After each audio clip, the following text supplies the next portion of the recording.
All right, adjourn to closed session.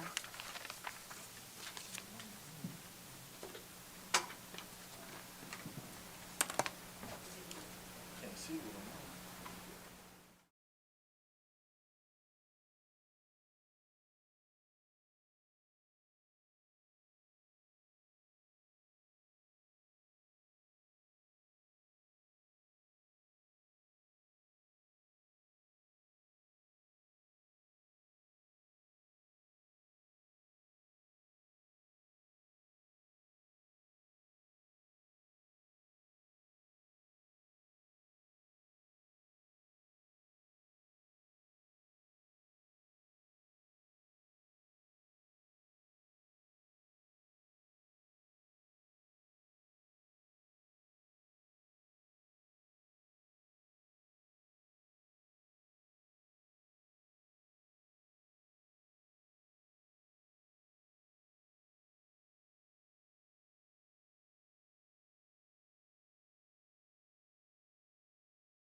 reconvene to open session. Mr. Burton will lead us in the Pledge of Allegiance. Ready to begin. I pledge allegiance to the flag of the United States of America and to the republic for which it stands, one nation, under God, indivisible, with liberty and justice for all. Please remain standing for a moment of silence.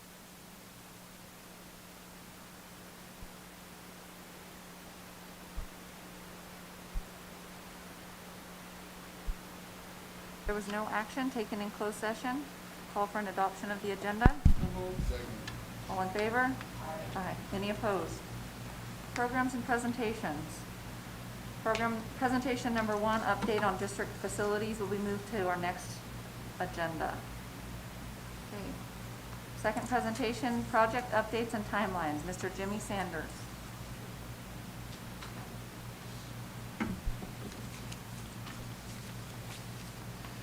Okay, I have, or thank you for the opportunity to be here tonight and present an update on the projects. I have an updated project scope and summary. You have a hard copy on your desk, and then I have a supporting PowerPoint presentation. The one that's on your desk and the PowerPoint presentation, it's dated September 15th of 2020, update. I want to point out that the only difference between what was presented at the August 18th meeting and the September 15th meeting today is we pulled out the sheets that were in design because we had presented those final designs for Twin Palms. So those are as presented at the August 15th board meeting, and then the last 3 sheets obtain or contain the project summary and budgets for each one of those projects. So if I could, I'd like to start at the PowerPoint at that point, which is the project summary and budget page, because all of that other information, again, is the same as that August 15th board meeting, with the exception of the sheets were removed that have been approved. Okay. So the site security and improvement project at the high school, Appleby, Ruth Brown, and Margaret White, project is substantially complete. There's a change order pending for additional work for additional glass at the openings, extending the frames to 8-inch maximum below the ceilings, and providing additional control button at the PCs. So that is in progress. But all of the contract work has been complete, and they're working on the punch list now to complete that project. Okay. The second project is the Palo Verde High School sports field lighting project. It includes the lighting at the baseball, softball, and practice fields. The design is in progress, and we are reviewing the possibility of adding cell tower equipment to provide student access. So the estimated project cost for all of those fields is $1,120,000. We have a DSA submittal of November of 2020, and the additional cost for the antennas for student Wi-Fi is $320,000, and I've obtained that estimated cost from 2 projects that we have currently out to bid now. In Imperial County, and so that number includes all of the additional equipment, the antennas, the radio, and the fiber into the pole at the designated pole for the Wi-Fi. Now, the actual pole itself, the additional cost for the pole itself is about $15,000. Just because it's going to take need to be a little bit taller, and it's going to take a bigger foundation. So if you choose to go that route, we can go ahead and design it and get it DSA approved so that you can provide the additional equipment in the future if you so choose. And then the estimated cost for all the equipment that it takes to push out that Wi-Fi is estimated at $320,000, and I think that's a little on the high side, but those are the estimates that I received from the companies that do that. We didn't really have a detailed scope yet, so we wanted to err a little on the high side. Okay. Was that for, how many poles was that for the lighting? So we only need to do that, those antennas for one pole. So that includes 6 antennas and 6 radios. And so you can put all 6 of those antennas on one single mount on a pole. So this is the additional cost to carry the extra weight-bearing load and wind to be able to sustain the antennas, the equipment? Okay, so yeah, I want to clarify that. That's a good question. So the additional cost to carry the additional weight or the wind load is about $15,000. Okay? This estimated cost that I have here of $320,000, that includes all of the equipment that would be mounted on the pole. So, and of course the fiber connection. So it would include the fiber to the pole. It also requires a DC circuit to the pole, and that includes all of the radios and antennas and the equipment cabinet that gets mounted at the closest MDF. So that's what that 320 covers. Did I answer your question? Yeah. So again, if you wanted to design this project so that it could support student Wi-Fi and antennas, it would be about $15,000 more. And then you could add that at any point during the future. There's also an option of providing a pole with this same type of equipment so that you can lease that pole to Verizon or any of the other cell service providers. All of the projects that I've done in the last 5 years for sports field lighting, they've all included a component where one of the poles or 2 or 3 of the poles was designed to support the additional load for cell tower equipment so that the owner could lease that space to a cell service provider. And this, like you mentioned, Jimmy, you mentioned 6 antennas and 6 radios. Is that enough based on your research to run our whole district? Well, yeah, that's a good question. I'm not sure how far it will transmit. So that would be, if you wanted to add that to the project, I believe Mrs. Kern has provided a map of all of the students and where they're located. So we would need to get a contractor involved that would actually be able to give us that data on how far out you can project. I know at several of the other projects that we're doing it, and in bigger cities, in Calexico, for example, usually the one tower will cover that attendance area. Now I'm not sure what that means for Blythe and how far it will project out, but let's say if you have a town that has a few elementary sites, one tower would cover the attendance area where that pole is located, or at the school site and the associated attendance area. So. Okay. So currently, I think the important thing to consider is we are in early research stages to look at all of our sites, where our connectivity needs are. We're looking at, we're working with RCOE on that, and in the early stages of possibly moving forward a contract with a third party to help us plan for all of this.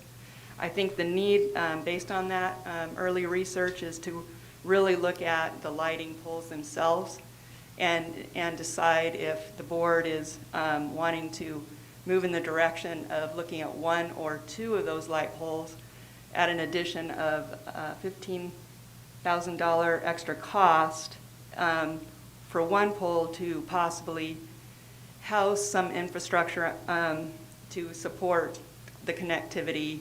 It wouldn't probably be all that we need, but it would be helpful to have. And then the other pole possibly, and haven't researched this yet, but where we could look at a third-party vendor to see if they would want to lease that equipment. So really needing direction on if you want to move forward with 2 poles or 1 pole or not at all. So, how much would it be with the extra stuff on there for the third-party business? Same amount, because the equipment is very similar. They might only have 3 antennas instead of the 6. So the estimated additional cost per pole is about $15,000 per pole to provide the additional structural strength to be able to support those antennas. We're just providing the structure, they provide their own equipment in those type of leasing situations.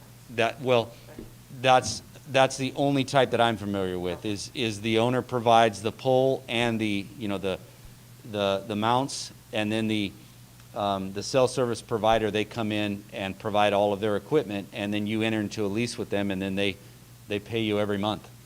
Okay, now is this with 4G, 5G, which one? That would be a question that needs to be answered by the cell service provider. Thing, and they use a different form. Yeah. Was it for nothing? Well, so all of in order to provide the 5G, all of the cell service providers, they're all looking for locations to mount these antennas. That's what I'm asking. Yeah. Okay, that's what I'm asking. Yeah. So I would assume it's going to be 5G. I don't think anybody's going to install new equipment with 4G. Yeah. Hey, man, we see I think stranger. it's a good, I think it's a good investment. The 1 pole is a necessity, I think, at this point. I think Tim would definitely attest to that as he's trying to handle all the hotspots. And I think the other one, if we look into it, there's a potential for it to actually be an income for us. We might do 3, really, once we've done a little more research on that. The $15,000 seems like a fairly minimal amount to build that pole like that from the get-go, when you're looking at the overall cost on this. Yeah.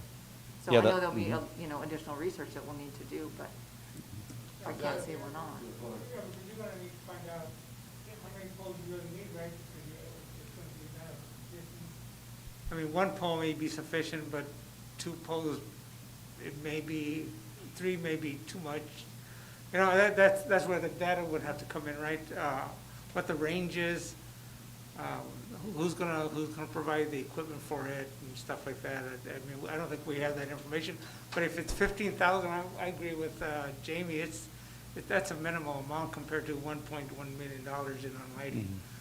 So, yeah, I think that's a good idea, really. And I think probably based on our research, we might have to rent space or do something for areas like Ripley, upriver, if we are not able to, provide it from our high school. Then we'd have to. Would you be comfortable forward with 2 light poles, 1 for the district purpose and 1 to, in the future to possibly lease?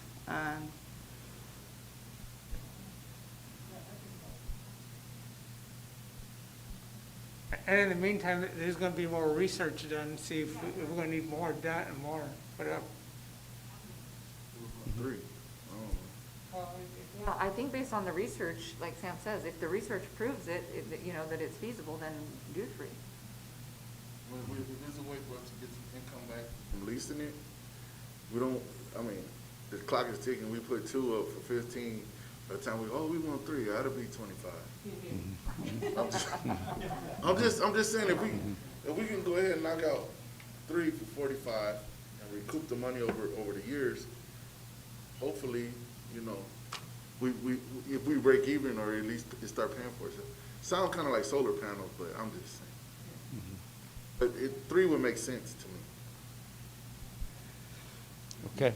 Money. Okay, well, we'll go ahead and get that added to the project then. So we'll we'll plan on one pole for district use and 2 poles for cell tower use, and we'll go ahead and reach out then to some contacts on my end and try to put those in contact with the district to see if they would be interested.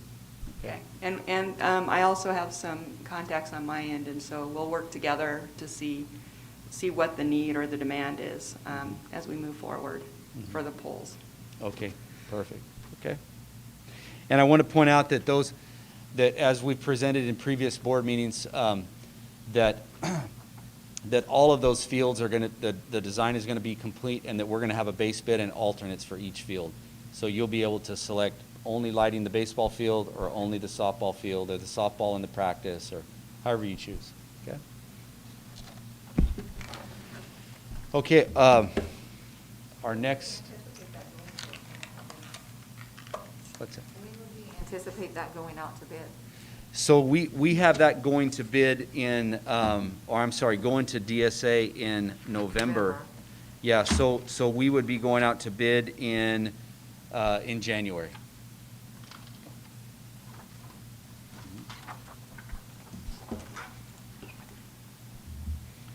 Okay, our next project is the Animal Barn project. We're under construction. We have our estimated completion date in October of 2020, and I've listed out here 6 pending items. One is the review of the sewer installation, connection, and the slope. That's complete. That's all been installed and complete. The second one is the installation of the bedding material. That has also been completed. Installation of the animal pens. That was scheduled to start this week. I have visited the site of the animal pen fabricator, as has Oakview Construction. In fact, he's visited the site 6 times to talk to Mr. Don about where the material is, when is it going to be here. I received an email stating that it would be delivered the week of the 14th.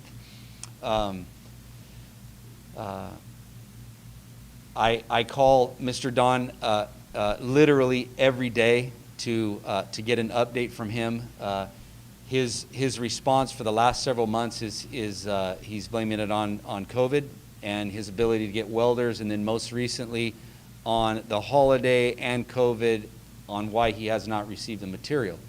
So as of this morning, he said that the material was going to arrive in his shop today. Oakview has verified that with the supplier that the supplier did receive the check, and so we know that the material shipped. So it looks like it's going to be a few days behind the September 14th meeting, but we are going to continue to monitor him with site visits to his shop. Okay. Pressure relief valves the week of the September 21st, next week, as the water damage repair. I think you're familiar with the issue that came up there with the city pressure and the backflow prevention. Over time, the pressure in those pipes go up, and when the facility is not used, it blows the fittings. And so we're just going to put relief valves that pop at a certain pressure to solve that. And then we have additional hose bibs at the show barn, also the week of the 21st. Okay. Next project is the Twin Palms High School modernization and district office modernization and addition.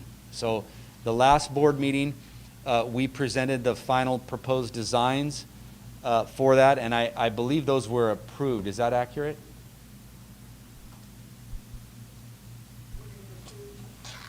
Yeah.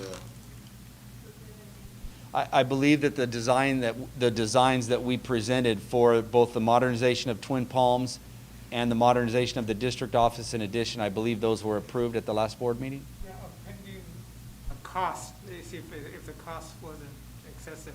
Yeah. Okay. So the total cost is $7,410,000. So it was reduced by about $1 million due to those changes. Now, that $7,410,000 includes the new student restrooms at Twin Palms, which were initially not in the project.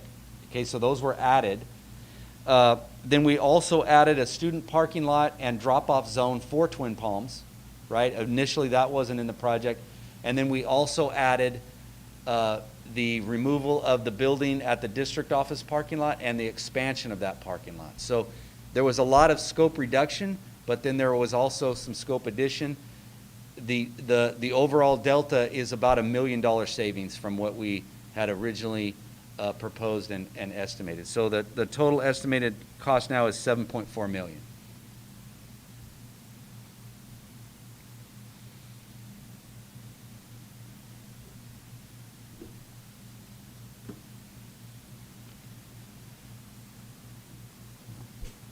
Yeah, we're still in process. It didn't go as an action item.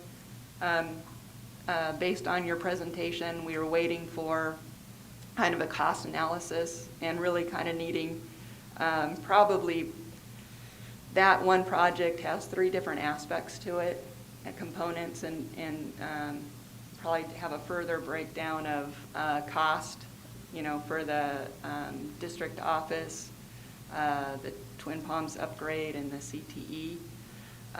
So we're still reviewing and in discussion about that project. So we'll still be bringing it back for discussion and review. Okay. Okay. And actually, I think if we were able to break it down, those costs, do we not have the potential, because of the CTE part of it, to get some additional funding on that? Is there potential, Milton, do you know? Because it would be a CTE facility. Do we have any kind of grant potential? I don't know, the CTE funding that we applied for, would that be for new construction? Yeah, so the CTE grant that you applied for was for new construction. Now, you could apply for the grant for the modernization portion of that project. That's very doable. But then you also have some modernization eligibility there at Twin Palms, the Twin Palms modernization portion. If you were able to break those costs out to us a little bit, then we could at least see what the potential was to get a grant there. Mm-hmm.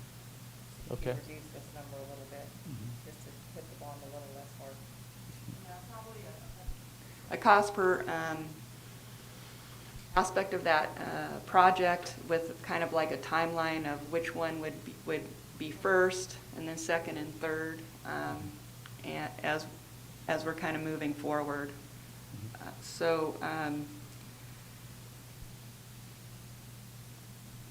Yeah, I think we have more of that information, then that we'll have a richer discussion to move forward with the design of the Okay. project. We'll have that for our next meeting. We could get that on there as a discussion item for the next meeting, and then an action item if we so choose for the following, right? Yeah, So okay. if it's feasible for you, Yeah. Jimmy, to get those numbers, Mhm. for the So, next meeting, we'll have a discussion item on that. so what you're looking for is a breakdown then of the Twin Palms modernization, a breakdown of the district office modernization and addition, right? Okay, And yes, then yeah. CT. Yeah, that would be great. Okay, I'll get those over to you. Okay. Okay, Perfect. all right. Okay, the next project is the Margaret White Elementary School modernization. Per our last meeting, we talked about the funding source of this, and this being a financial hardship project, 100% funded by the state. I provided some preliminary cost estimates for the different scope items. So we have ADA upgrades to the site, ADA upgrades to the existing restrooms, ADA upgrades to the existing buildings, fire and life safety improvements. Now, I would point out that all of those items listed there, you're as a district, you're responsible for today. So it's this is a good opportunity to actually get that portion of the project that needs to be done today funded by the state.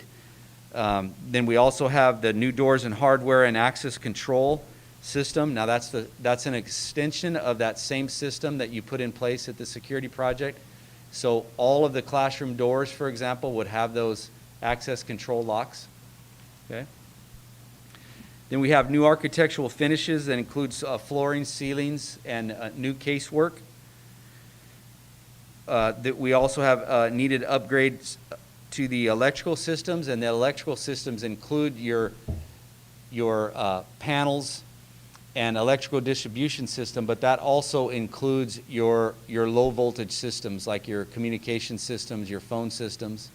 That's all part of that project, your clock and bell and paging system.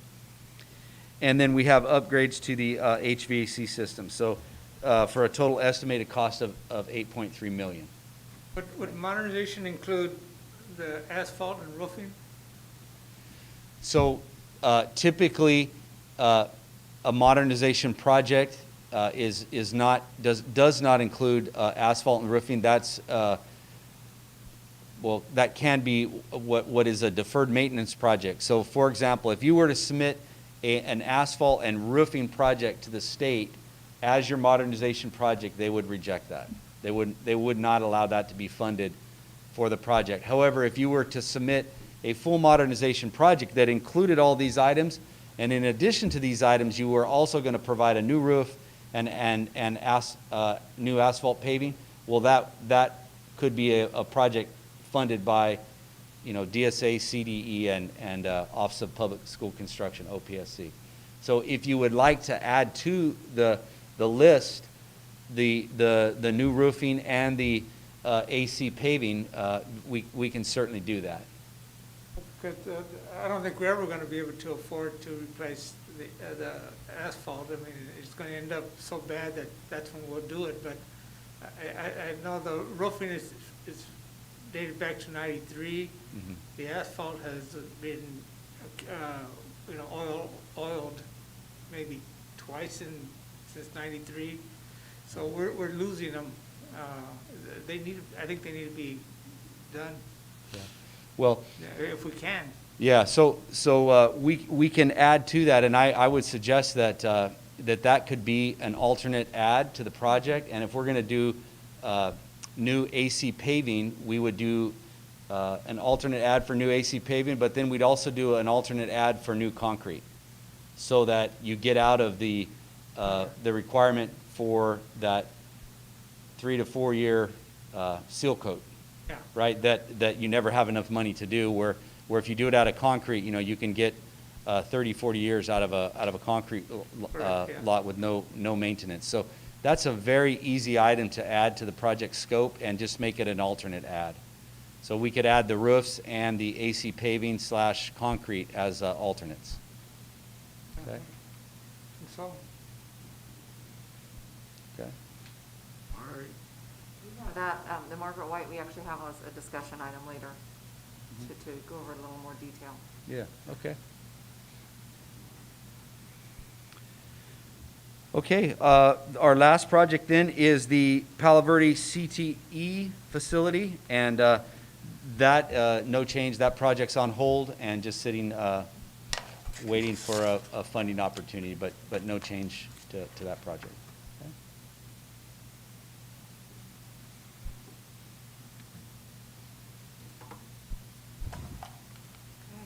Any other questions?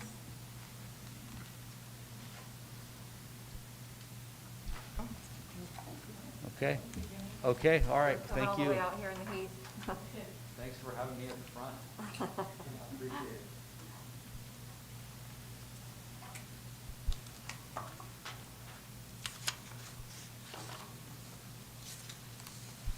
Our next presentation is our unaudited actuals report for the 2019-2020 year. Mr. Sanchez? Good evening, Board, Superintendent, and community. I am here tonight to present the unaudited actuals report for the 2019-2020 fiscal year. The unaudited actuals is essentially just a summary of how the year went, how we ended, and the kind of the final numbers for closing out last school year. The objectives of the presentation is to satisfy the reporting and acceptance requirement mandated by Ed Code Section 42100, compare and communicate our final year-end close of actual revenues against and expenditures against prior years, look at the contributions to restricted programs, and then look at the financial data from the out funds, which are funds 13 through 51. The first slide shows our LCFF revenue sources for the past 3 years, and these are our actual revenues. And despite the all of the uncertainty that existed or occurred with COVID-19, the state ultimately decided against any significant cuts to current year numbers. So you can see that our revenues for the 3-year period have grown 7-9%. So we ended this year with $32.8.5 million in LCFF revenues, and then those are just the categories that they come from. Principal apportionment, there's EPA, property taxes are in there, those kinds of things. For federal revenues, these are just, again, a historical last 3 years of what our federal revenues look like. Special ed entitlement is steadily increasing. We have Title I, which is remaining relatively stable. We're losing a few percent a year, but by and large, the grant is just north of $1 million. Teacher quality, I think I'm wanting to say that first number, that 583, must likely included, it was either a year when they were funding it better or it may have included carryover, but we've around 100,000, between 80 and 100,000 is about the average award for that program. The Title III immigrant, that's staying pretty steady, it's around $2,500. Title III, the English learners, you'll notice that pot of funding has decreased quite significantly. And I don't know if that's tied to English learner, the decline of enrollment, or just change in funding model, but that's quite a significant drop there. Carl Perkins staying pretty steady, as well as all other federal revenue. We had a little bit of an increase there. For state revenues, the lottery is one of our bigger state pots. We're at $423,000 this year, which is a bit of a decline. Lottery is tied to our ADA. So as the average daily attendance, goes down and our enrollment drops, so will those 2 lottery funding pots. TUPE, we were able to, the TUPE grant ended last year. It's a $6,000 grant for a 3-year period. We were able to get another round of TUPE funding, so we expect to have another $6,000 for the next 3 years. And it the total grant for the 3-year period should total up to about $6,000, but they will send us the funds as we use them, which is why you see inconsistencies there. Prop 39, we finished implementing that plan, and we had about $63,000 left from the award, and that's why you see the negative there, is because we were just anticipating sending that back to the state. And then all other state revenue is about $2.3 million, and we're up quite a bit this year in state revenues. Our expenditures, in teacher salaries this year, we spent $14.7 million. That's up 2% from last year, which is pretty good, all things considered. And that reflects some elimination of positions through attrition and things like that. Certificated salaries, also down about 1%. And again, we made some personnel adjustments to the classified, both classified management and the rank and file classified unit, that kind of held us pretty constant there. Benefits costs this year was $12.3 million. It's up about 24% based on last year. And that is just reflective of rising benefit costs. I think we're getting a little bit of a reprieve this year. We had some relief on the PERS and STIRS rates, so it should take a little bit of pressure off of our benefits for 2021. Books and supplies, we spent about $1.1 million last year. That's down 17% from the year before. For services this year, we spent $3.3 million. It's down about 6% from the year before. Our capital outlay is down significantly from the year before. We only spent about $38,000 this year from the general fund. we've had the bond that's kind of taken some of the pressure off of our capital outlay. We were able to buy scoreboards and things like that from the bond money where we would have normally used general fund. Other outgo predominantly is the debt service, which we won't have this coming school year, so excited about that. And then we have indirect costs. So our total expenditures for this year were almost 39 million, and it's up overall about 5% from last year. Our contributions are continuing to increase. Special education, we had 3.1 million this year. Transportation just north of $1 million. Routine restricted maintenance, we spent about 919,000 this year, and that's up over what's considered normal for us. And JROTC, we contributed 159,306 this year to that program. It's down a little bit from last year. And the total contributions were just north of 5 million. Fund balances. This is probably, in my opinion, this is the most important slide of, one of the more important slides of the presentation. Our fund balances for the 1920 unaudited actuals are reasonably healthy. We ended the year with just north of 8 million. The whole balance is 9.9 million, 9,975,000. Of that, 150,000 is non-spendable. It's either revolving cash or stores. Our restricted balances are 1.6 million, and then our unassigned balance is 8.1 million. And so, in ending the year, I feel like we're okay there. It's a decent start to the next year, all things considered. One of the things I want to call attention to, and I don't think I articulated it very well on a single slide. Let me see if my revenues. It's not going to be clear here, but the net kind of result of our revenues and expenditures this year is we took in, I want to say, about 500,000 more than we spent.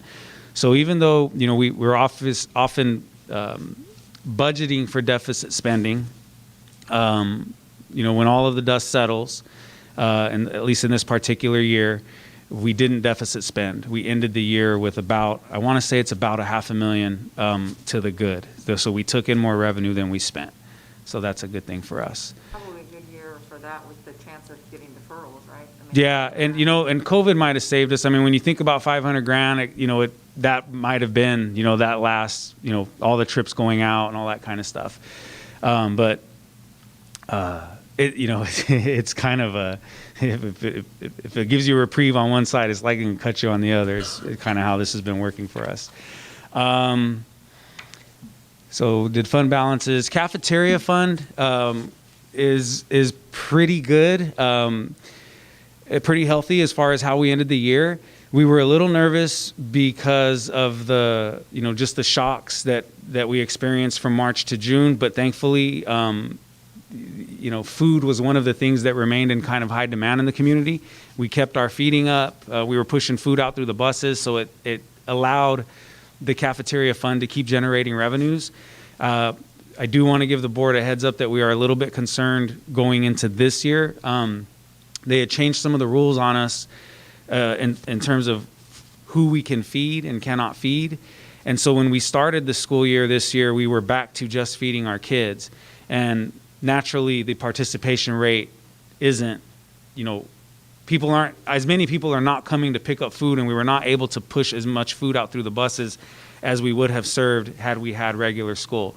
So we're already down in income for the cafeteria fund. It's something that we're watching very closely, but I just want to give you guys a heads up, and we're doing everything we can to be creative about trying to get participation back up.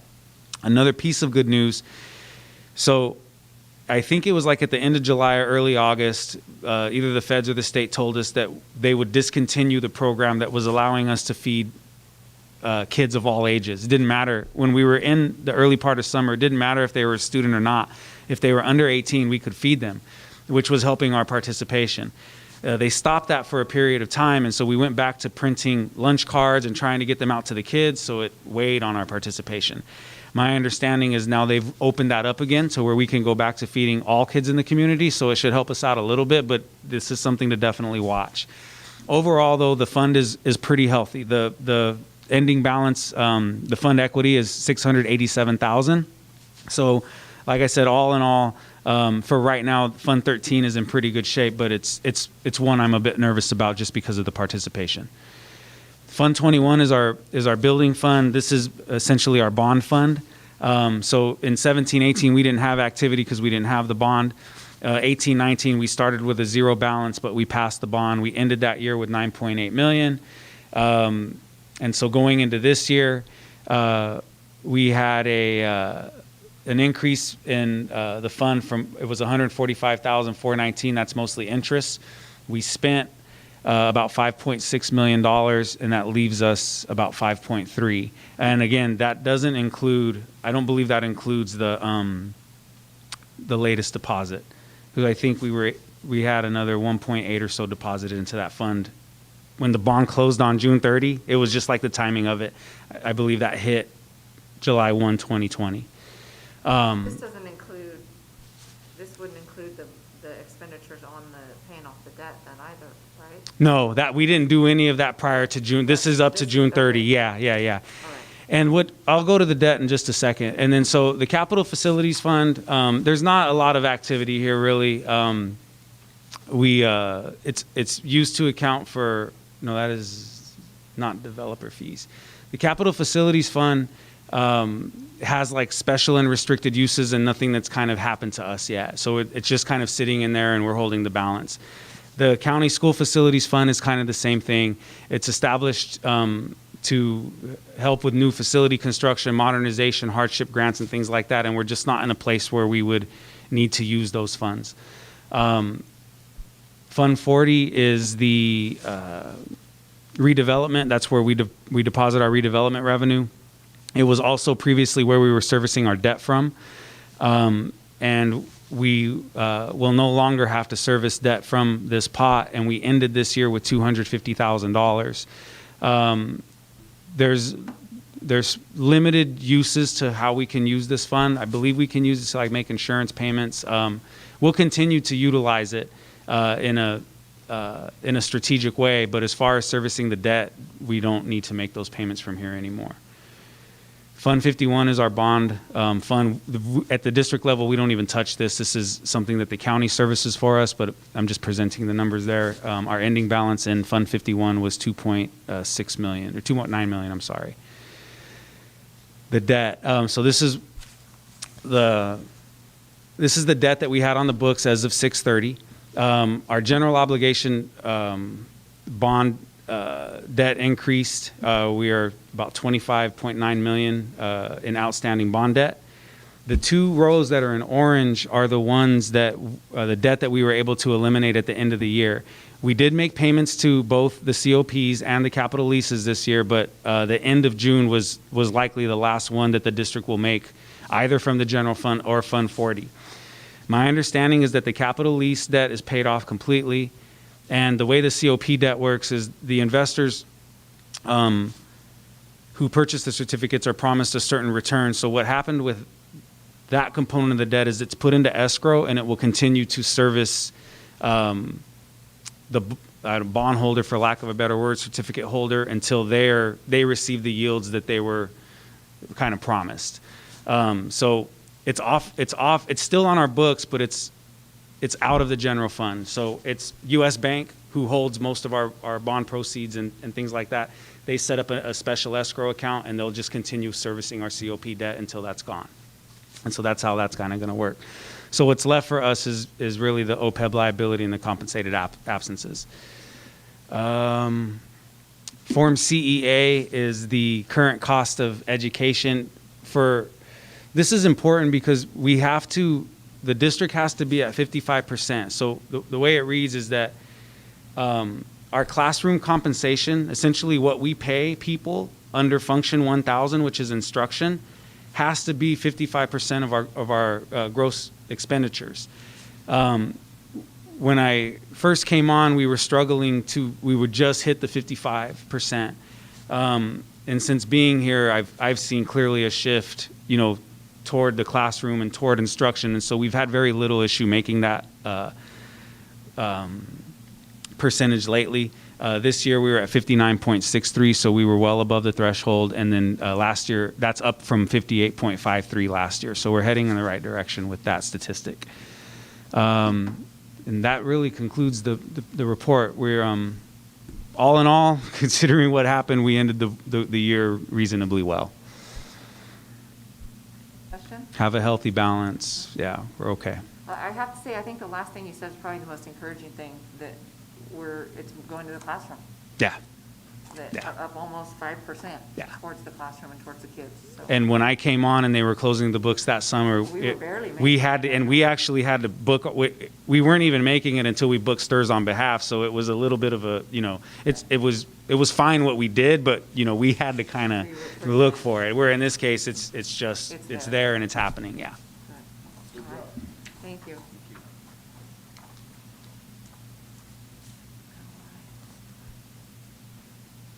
Our hearing session, we have no statements this evening. All right. Reports and communications, board member report.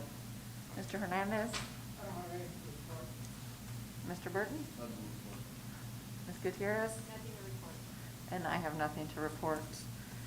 The superintendent's report. I want to report that the elementary schedules have been slightly adjusted, and that started on Monday of this week, so that the live interaction instruction is happening from 9 to 12:05 daily, Monday through Friday. And our hotspots are coming in. Our tech team and is doing a great job getting the hotspots ready, and we are having hotspots coming into the district, being peered, inventory checked out to families through the school sites. That's beginning this week. Head Start has been starting to hand out hotspots, as well as Palo Verde High School and Twin Palms High School. And next, later this week, the elementaries will begin distributing. So that's good news. The elementary parent conferences are coming up in the next few weeks and are from September 30th to October 2nd. And teachers will be conferencing with parents either through Zoom or phone conference calls.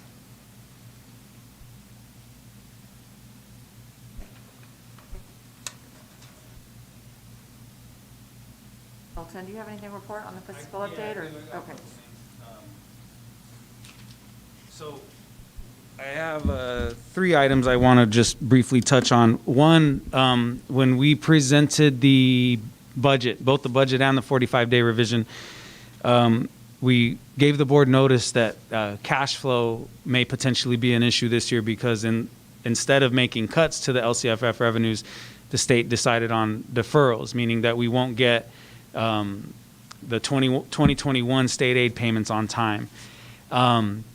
So I had also kind of noticed you guys, or gave you notice that we may need a the tax revenue anticipation note, they're called. I liken it to like a payday loan. And my point is, in saying this, is that I had a conversation this morning with the organization that RCOE has aligned themselves with on the trans. They looked at our cash flow and some of our financials and whatnot, and we appear to be in okay shape. The low point in our cash flow estimates is in June of 2021. We're expected to go down to about $800,000 in cash. Just to put that in perspective, where I think we're at like 11 million right now. Now, while that number is low, it's not terrible. So the recommendation that I think is going to come to the board is that we do issue a transfer working capital. It's going to be about $1.9 million. It's on the low end from what I understand. We're in, like I said, reasonably decent shape compared to other districts in the county. The preliminary cost for borrowing that 1.9 was stated to me this morning. It's only about $17,000 or $18,000. So that's reasonably good, I feel like. And that includes origination fees, interest, all that good stuff. And so I think the plan for us is we intend to submit a resolution to the board in October that will detail the information in the trans, kind of let you know what we're getting ourselves into. We could do the ratings call in December, receive the funds in January, and we would pay them back in October. And so, and again, in terms of what was stated to me this morning, the total borrowing cost for that would be about $18,000 or just under it. So that was a little better than I was expecting. We only need transfer working capital as opposed to, like a bigger one or a full trans. They called it a full trans, but I'm not familiar enough to know what the differences are. But she was clear to say that we would not need a full trans. It was just one for working capital. So I just wanted to update you guys on that, and then I'll be back in October most likely with the resolution. It's really kind of just a safety net for us. It is. That's exactly what it is. 800 is a little low. I mean, 800 doesn't cover our reserve. 800 doesn't cover certificated payroll. So yeah, if we had 800 and another 2, and now we're sitting on 2.8, we can work with that. So yeah, it's really that. I hope we don't need it, but Good. it's there if we do. Also wanted to inform the board that we got an email from it's the state controller the other day. They rejected our 1819 audit. It's not a huge deal. We had an issue with the unduplicated count, like the counting a certain cohort of kids. And we made a mistake, I think, a couple years in a row. We turned in a corrective action plan to the state, and that was all well and good. But the way I think I understand it is that the auditors were supposed to embed our plan into the audit. There was something they were supposed to do to embed the finding or the corrective action into the audit, and they didn't. So the state controller kicked the audit back. They're working on fixing it. It's nothing we did or could do. It's on them. But I just wanted to make you guys aware that it was kicked back, but we don't expect that it's going to linger on or be a big deal. They, I think, are making the simple correction they need to make, resubmit it, and then we should be all good. Any questions on that? Okay.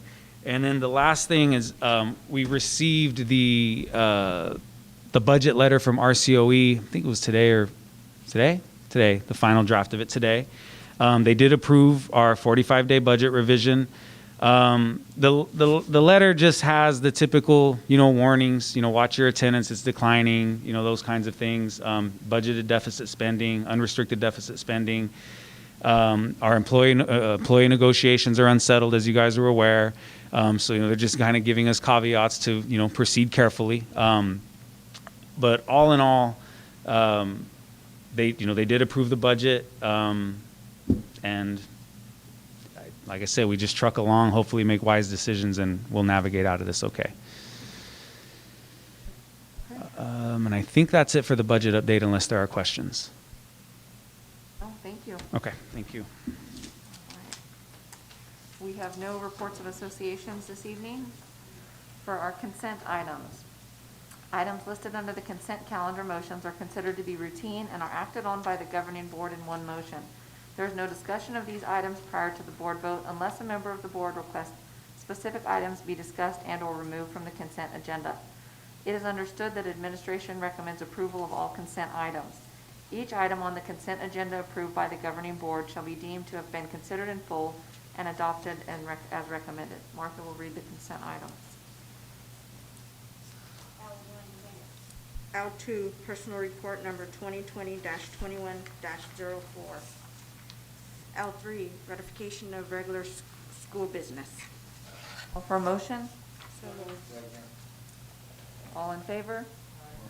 Any opposed? Action items. M1, approval of 2019-2020 unaudited actuals. Call for a motion? Questions or comments? All in favor? Aye. Any opposed? M2, approval of resolution number 202021-06, adopting GAN limit calculations. Questions or comments? All in favor? Aye. Any opposed?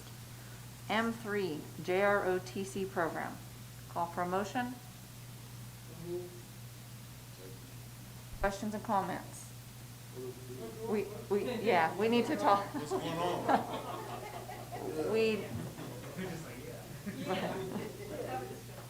Yeah, let's talk Yeah. about this. What we doing? Tracy's gonna talk to us about this one.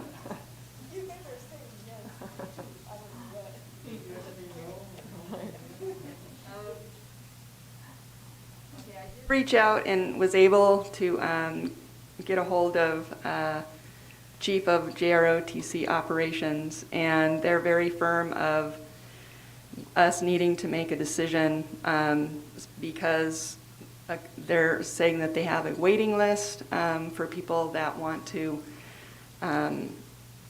put these programs into place, and that they would give us an extension for this Friday for a decision to be made one way or the other.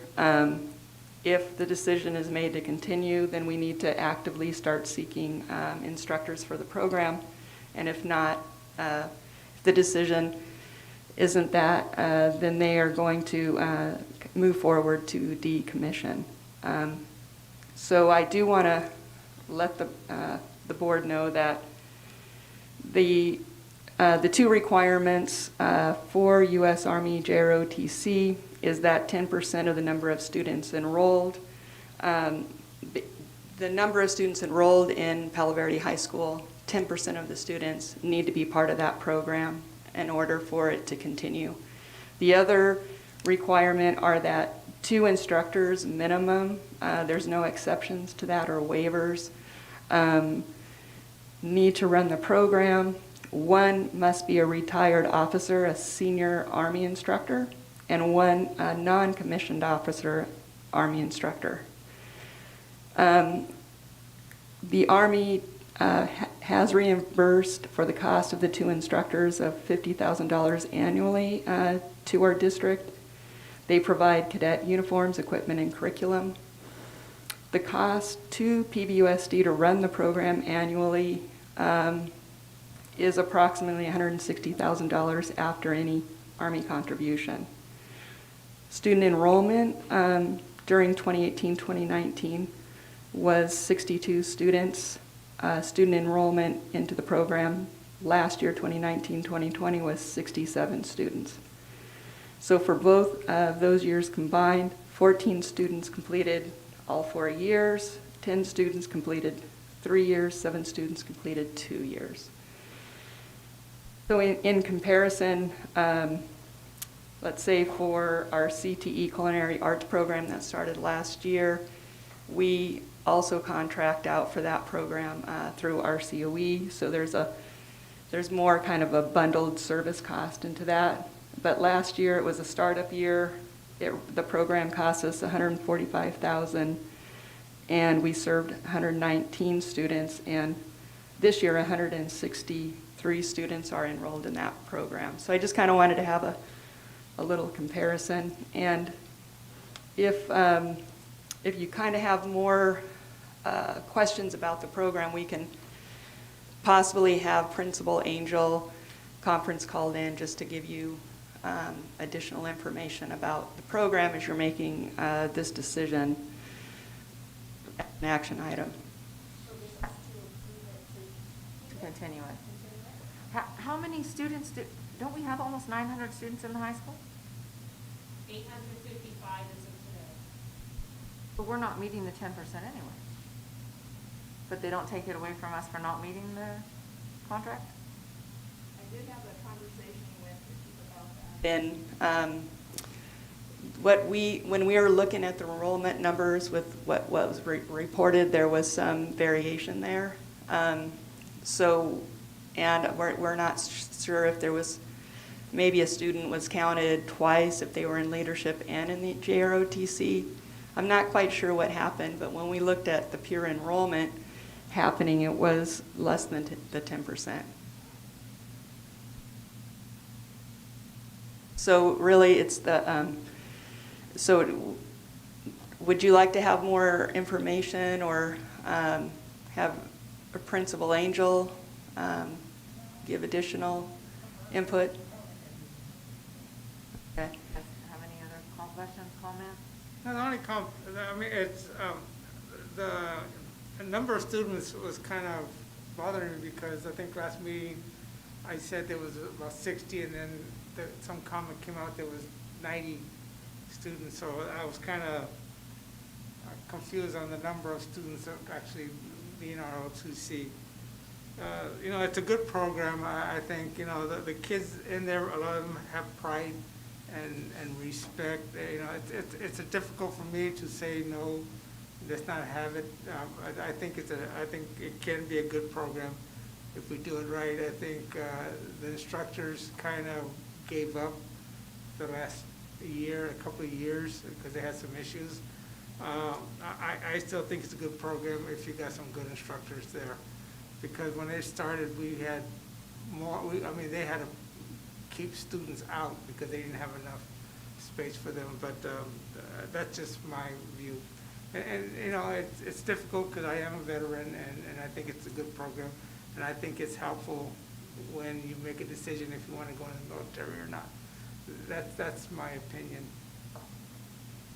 Yep. Martha, I'm not trying to see it go away, but I know we have to make some decisions, but I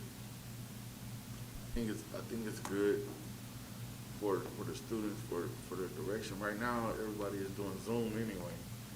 So, but like Sonny said, being a veteran, I'm just not, I can't, they need to make it mandatory. I guess for me, I'm very supportive of the JROTC program just because I'm very supportive of our military and I'm a patriotic person. I think we're at a kind of a crossroads here, and we've got to look at what we think is best for our students. I really wish they could have given us some time to pause.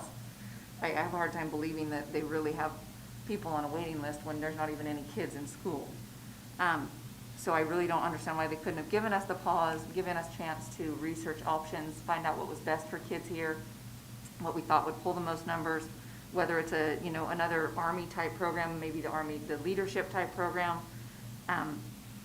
You know, it's disappointing that they don't work with us, I think, for me, more than anything.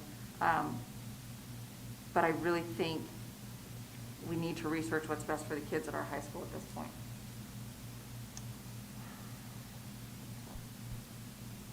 Martha, you have anything?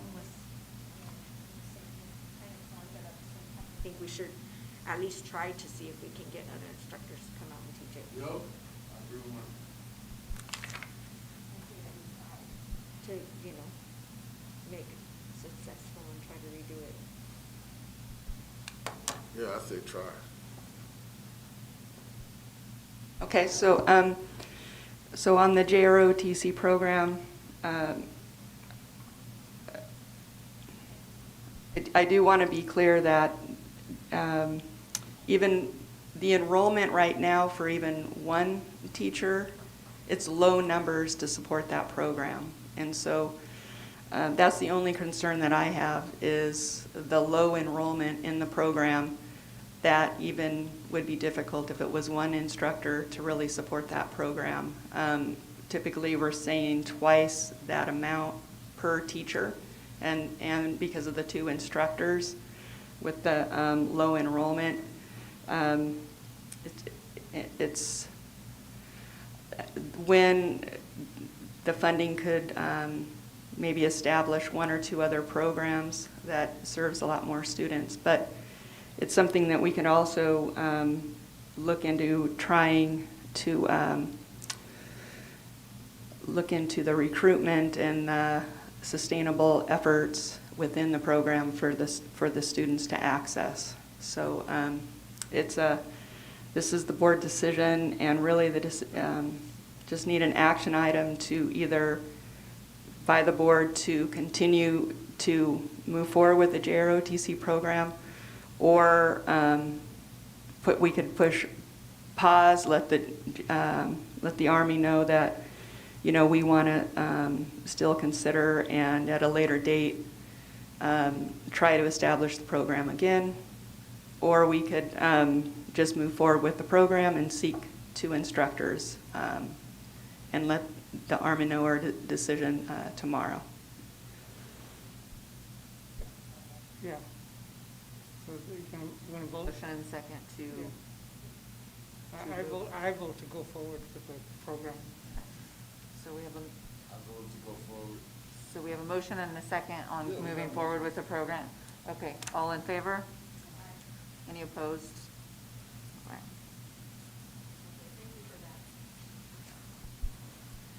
M4, acceptance of bid proposal for bid number 2020-2021, abatement of asbestos tile and carpet at Blythe Middle School. Motion? Second. Questions or comments? I had one, I want to thank, this packet has gotten a lot better. I talked to Tracy about it. A couple of concerns I had is that the next step, if we approve it today, would you give a notice of award? Okay, now, in that notice of award, they're supposed to return certain documents, like the performance bond, the payment bond, the workman's compensation certificate, that. And then you proceed with a notice to proceed, right? Now, what I saw was there's on that notice, you need to put a commencement date, but also to the contractor's schedule completion date. Because what you were seeing with the barn, if they don't finish in time, then we start recovering the losses. I believe we put 20, I could be wrong, but I believe we put 21 days and like a few hundred days. Okay, that, I didn't see it on the documents, that's why. And then I also saw on their contract, they put retention will not be withheld. The problem, and then they said they were going to submit a completion for a completion date. The only problem is that before you can pay out their final payment, don't you need to submit a notice of completion to the county? So you can't pay them the 10% until the county approves the completion. And I actually think more than that, I'm gonna have to bring back the original inspector. Yeah. Who found it to come and give us a clean bill of health. Yeah, because in their proposal and contract, they have retention will not be withheld. Well, if the county says your project's not completed, if you pay them all off, you don't have nothing to bring them back. So I don't know how, you may want to work with this company. I mean, I don't object to to their contract, but it's just that one thing that caught my eye. Yeah. That's all I have. Okay. All in favor? Aye. Any opposed? M5, approval of PVUSD learning continuity and attendance plan. Second. All in favor? Or questions, comments? Sorry. All in favor? Aye. Any opposed? M6, ratification of CDW-G quote 222692850 for the purchase of Chromebooks and management console licenses for Palo Verde Head Start. So moved. Second. Questions or comments? All in favor? Aye. Any opposed? M7, approval of MOU with Cal Pass Plus. Second. Questions or comments? All in favor? Aye. Any opposed? M8, ratification of memorandum of understanding with CSEA layoff mitigation and effects MOU. Second. Questions or comments? All in favor? Aye. Any opposed? M9, ratification memorandum of understanding with CSEA COVID-19 distant learning. Second. Questions or comments? All in favor? Any opposed? M10, approval memorandum of understanding between Palo Verde Unified School District and Palo Verde Teachers Association. Second. Questions or comments? All in favor? Aye. Any opposed? M11, second reading and approval update to board policy 4119.21, -4219.21, -4319.21, professional standards. Second. Questions or comments? All in favor? Any opposed?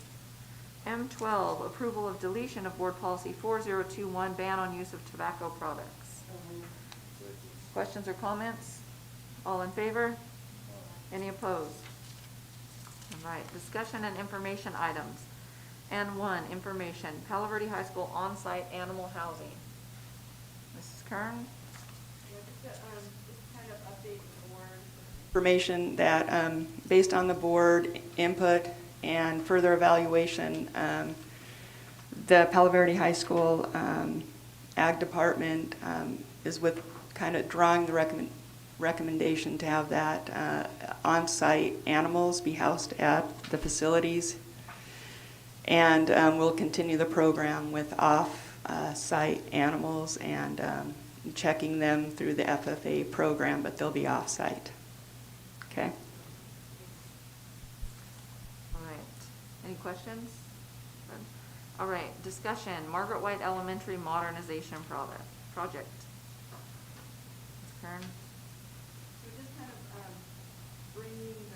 Margaret White modernization, I know that there's been a lot of questions about that project, about the list of items that should be embedded within the project to go to DSA, and if bond money should be utilized to do the project. And so I was wondering if the board wants to keep the Margaret White project as part of kind of the general scope that our architect is working on, or have an opportunity to possibly take that scope of work off of the current project list for further, more in-depth evaluation on that modernization project.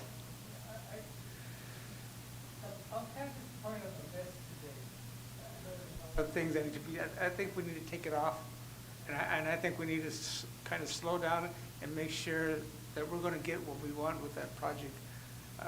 There's some things that need to be put on that I didn't see on that list. I agree with Sunny. I really think at this point with what we've got, you know, with the lighting on the field, with the Twin Palm CTE district office modernization, the potential that we're going to need to do some sort of Wi-Fi system for our students, which is really very, very important right now. I would be completely fine to completely put Margaret White on hold until we're able to deal with what we're dealing with, and then go into it in more depth. I hate to make that commitment and spend the money, because Jimmy hasn't given us a number on how much it's going to cost for him to do that even. You know, and if it's $500,000, that $500,000, it might be better spent on providing Wi-Fi to our students, or, you know, additional services to students. That's just my take on it. Do we have, is it a deadline we have to spend it by, or we have to approve it for something? And does it have to be specific? Yeah, I mean, I'm not saying, I agree with you. I don't think, it's not that Margaret White is not important, but we need to reevaluate so we can get the most out of it before we decide to do something for Margaret White. And if the way it's too ambiguous what's going on. Ambiguity is a word to use, but it just popped out. I was like, ambiguous. But you know what I mean? It's not, there's nothing clear, you know. Right. I'm like, oh yeah, we gotta, hold up, bro. Right. So, yeah. So I think we're all. That's where I'm at. Pump the brakes for a minute. We're all in agreement. But on we that. still love Margaret White. Just, Right. yeah, we don't want to get that out there like Margaret White doesn't, yeah, we. Look at that project more fully and give it the attention that it deserves. So, okay, so I'll let Jimmy know that for Margaret White anyways, we're going to put that as a separate, have him move forward with the scope he's currently working on, so that we can really consider that at a later date more fully. Okay? All right, thank you for that. All right. N3, discussion, staff appreciation and recognition. Ms. Kern? So we're wanting to, Cabinet and the HR department is really wanting to recognize our hardworking staff. They're doing a great job. And in particular, staff that have been here and committed over the long term, and start a process and procedures for longevity, which is very important for continuity of educational services and support within the district. So we're wanting to get the board direction on support with recognizing our staff members, and in particular for longevity commitment to the district. I think it's important. I mean, it's always nice to be recognized, but also to be recognized for the fact that you've been here for a lot of years, but also for not being off work so much. There's people out there that I doubt miss more than 5 or 6 days, you know, in a long term working here. I think they need to be recognized. It's always nice to recognize people. You know, they accomplish something and they're usually in the back quiet. And I think it's important to recognize people for their dedication to their job. I'd like to see, I mean, if it's possible, or I don't know what the plan is, but like in every 5 year, you know, and some sort of acknowledgement of that, whether it's a pen or whatever the, you know, kind of a standard is for that. It'd be great to do that for all the employees that have been there 5, 10, 15, 20. We have some that are all 30 years, don't we? Yeah, so. I've seen like companies give them a nice watch. Gotten to 25, 30, you know, different. So have like a cycle of recognition for years of service and have some symbol of that recognition. Okay, we will make that happen. That's good. That's awesome. Recognize the school district for our accomplishments. And remember, everybody was excited about it because it went live and everybody got to see it. I think something like that would be even nice. Okay. All right. Or if they can make up shirts. Okay, and for discussion, our 2020 board self-evaluation results. So I think everybody's got a copy of it. It's a big difference from 2 years ago. You know, nobody can see it, but 2 years ago, we actually had 14 reds and 16 yellows. And so a red means it's an area of growth for all of us. Yellow means it's an area of growth for a majority. And this year, 2 years, this was in 2018. So in 2020, as a board, we all felt like in all areas we were blue, and so that it's a strength from a majority of our members. So thank you, Sunny, for recommending it. And I mean, if you look at these numbers and you read the information from CSBA, it shows that we're becoming a functioning board, and that we weren't in 2018, honestly. And we're definitely moving forward and maturing and working together, and it's positive. The whole idea when I recommended this was see that we improve. We evaluate everybody in the district.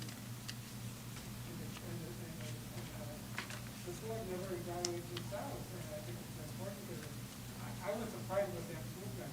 I first saw it in 2018, I said, oh, we hadn't changed.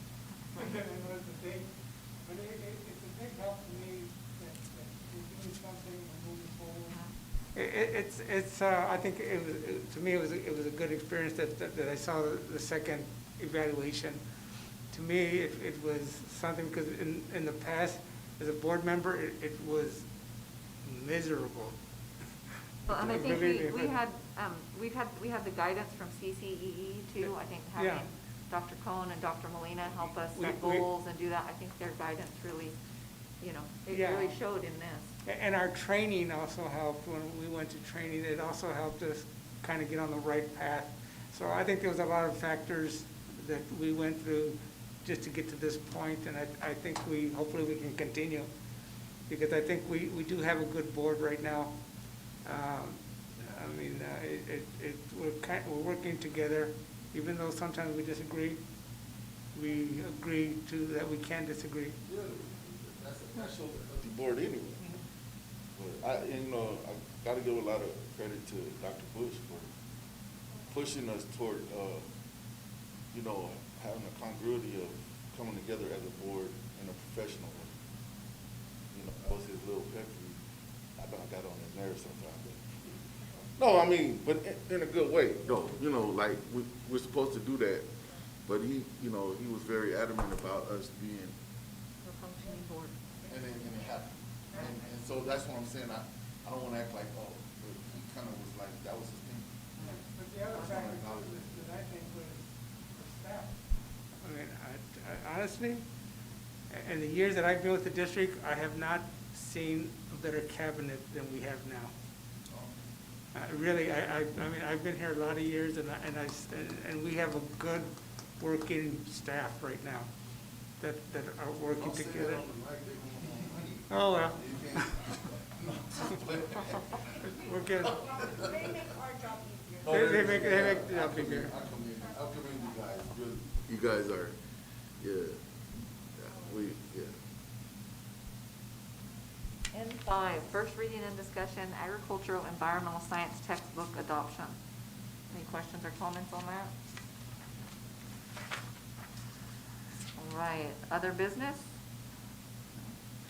Future agenda items, I think as we mentioned earlier, from Jimmy, Sonny getting a breakdown on the numbers for CTE and that. So the possibility of that being a future agenda item to kind of go over those numbers in a little more detail. And then what the balance is on the fund money that we have. Right. That being, On the bond, where we sit on the bond. That'd be great. okay.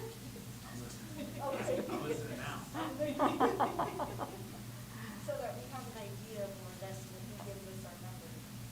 Where we're at. Okay, so an update on the bond, Right. with it and the numbers, as a discussion item for next board meeting. Perfect. Okay. All right. All right, meeting adjourned. Next regular meeting, Tuesday, October 6th.